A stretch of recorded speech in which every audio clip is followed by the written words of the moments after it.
in summer camp soon, and today we are going to be learning about spiders. I hope you guys have all had so much fun lately with all of this beautiful weather and with being home. And now we're going to learn some fun facts. I have two big spiders here with me today, and I'm going to read a little bit about each type of spider, and then I'm going to read about spiders in general, and then we're going to take a look at them. So let's get started. Here we have an ultimate Bugopedia, and in the back is some about spiders.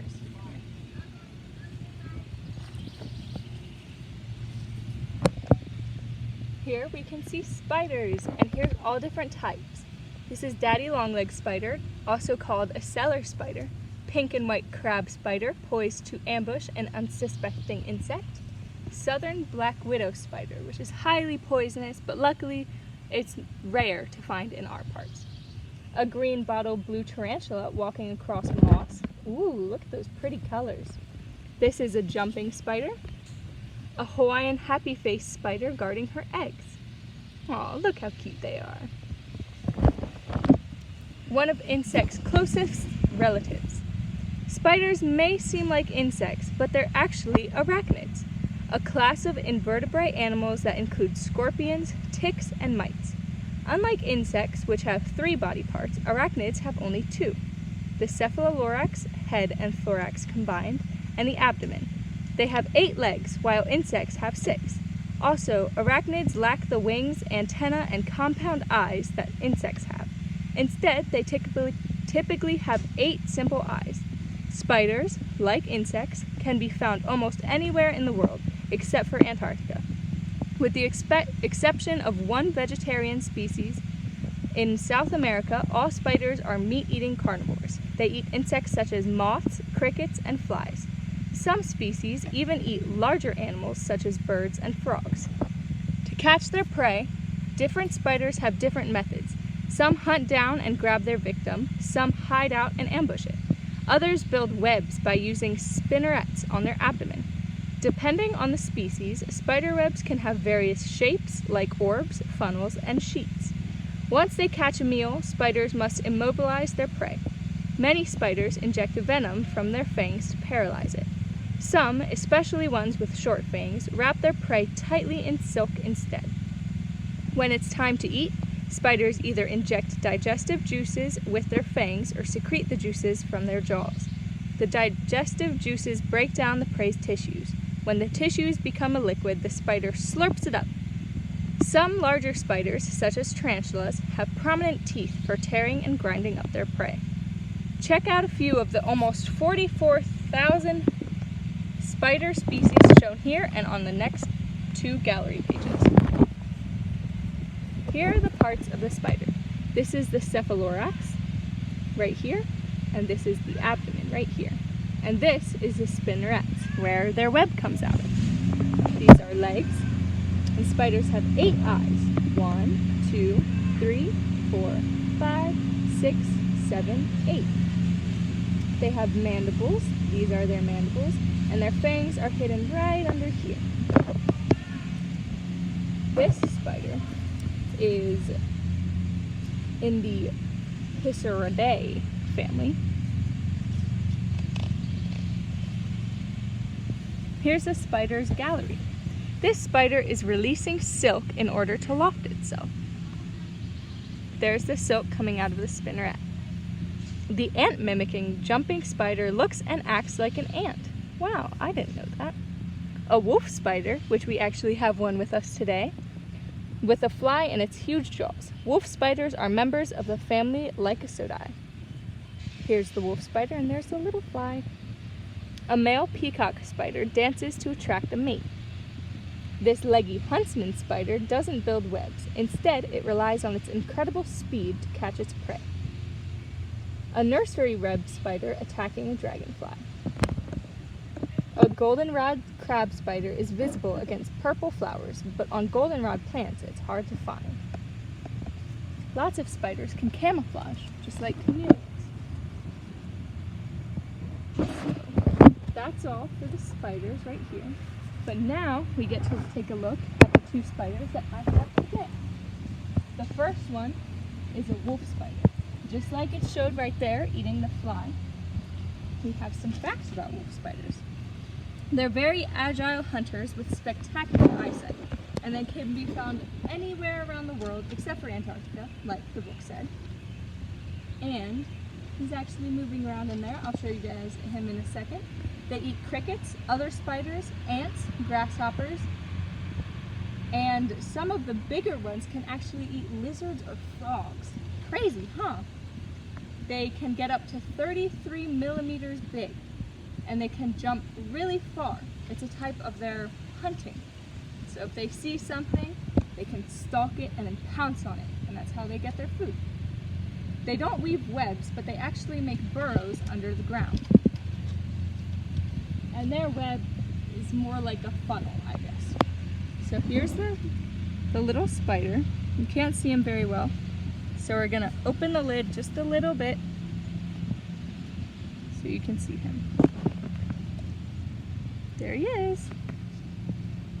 Now, as you can see, his legs are pretty long.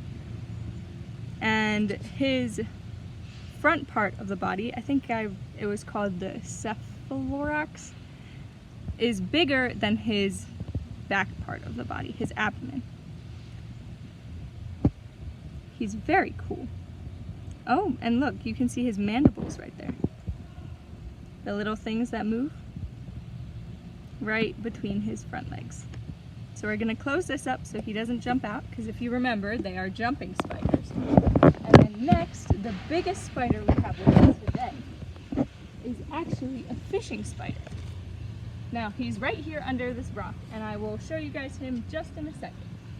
Fishing spiders are very interesting. They're also known as raft spiders, dock spiders, or wharf spiders. The family of spider is also called dolomites. The family of spider is like the species of spider that it is. All dolomite spiders are semi-aquatic, so they can live in the water.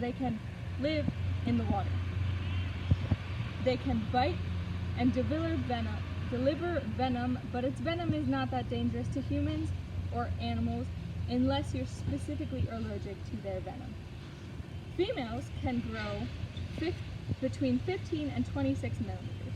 So naturally, fishing spiders are actually a little smaller than wolf spiders, but this female fishing spider that we have with us today is actually much larger than the wolf spider that we have. Males can grow between 7 and 13 millimeters. Despite their size, they aren't particularly dangerous or aggressive spiders. They actually are nocturnal hunters, and they prefer to be out at night and hunt at night so that their predators can't get to them. They mainly eat insects, but larger species can eat small fish. That's why they're called fishing spiders. They're covered in short, velvety hairs that cannot get wet, allowing them to use the surface tension of the water to stand or run on the water. They can also climb beneath the water, and then the air gets trapped in their body hairs and forms a thin film over their body, like a giant bubble around their body so they can breathe underwater, or so that they can live underwater. And they can breathe underwater using things called book lungs. It's like lungs with R's, but it's special, and it's right under their abdomen instead of in their chest. They cannot get wet, so when they come out of the water, they're perfectly dry. And that's all I have on the fishing spider. And now we can take a look at them. Or her, actually, since it's a female. As I said, she is right here under this rock. There she is. Look how huge she is. Yesterday she was in there among the leaves, but today she has moved up on the grate. As you can see, her legs are very big, and right there you can actually see her fangs. She's very docile, surprisingly, which means very calm, and she doesn't really move much unless we move her. So she hasn't really done much, and as you can see, she's created some webbing around here on the bars of the grate. And we're going to release her later today, but I'm going to keep her with us for a little. Oh look, she's moving. These are her mandibles, that tiny little leg thing right there. And further in there you can see her fangs. And there's her spinlet, which the webs come out of. And actually, I'm not sure if you can see this, but on the end of each of her legs is a little hook, so she can hold on to things. That's how she's holding on to this so well. And I want to see if I can get her to come down on that thing so you guys can see the top of her. Actually, I have an idea. I'll just take off the rocks. She may move, but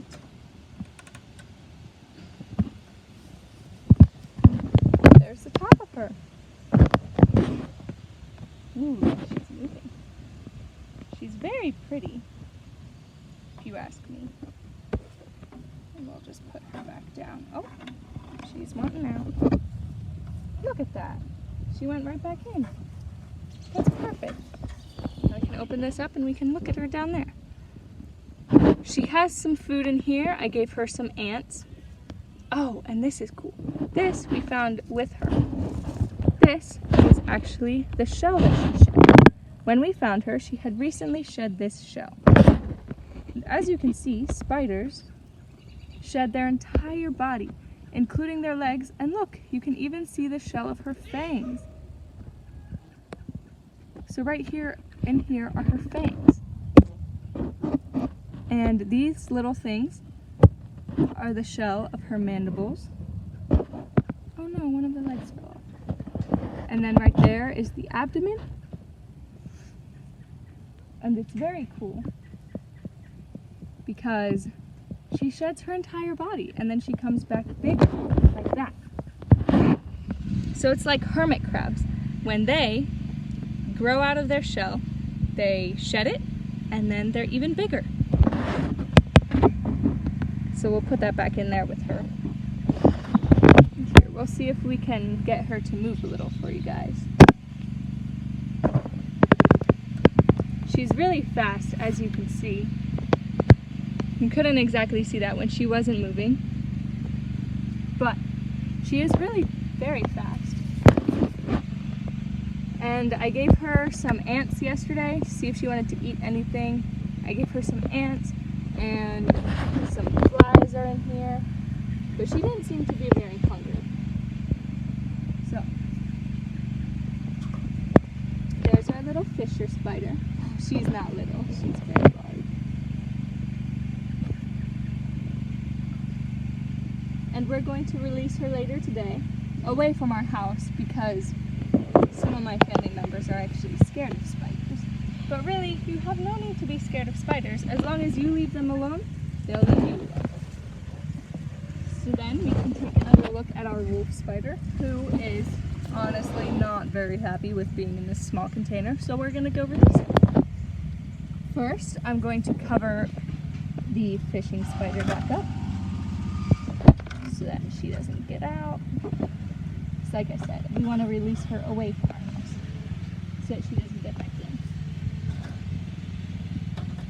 And now, we are going to go release the wolf spider.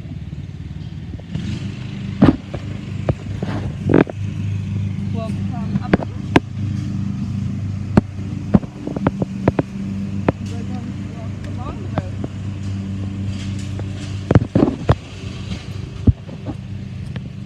And make sure you always look both ways before crossing.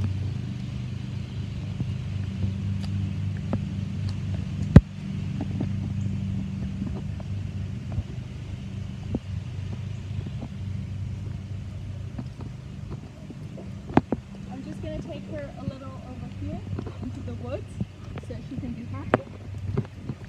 Well, actually, I'm not sure if it's a she or not, but we're going to take it in here so it can. Now, I'm going to open it slowly so she doesn't feel like jumping out. And we can look at her or him while he crawls around. As you can see, the ends of its legs are actually black, and although I'm not sure why that is, I think it's pretty cool.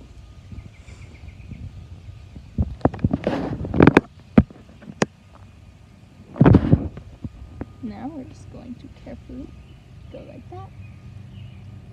Oh, what is she doing?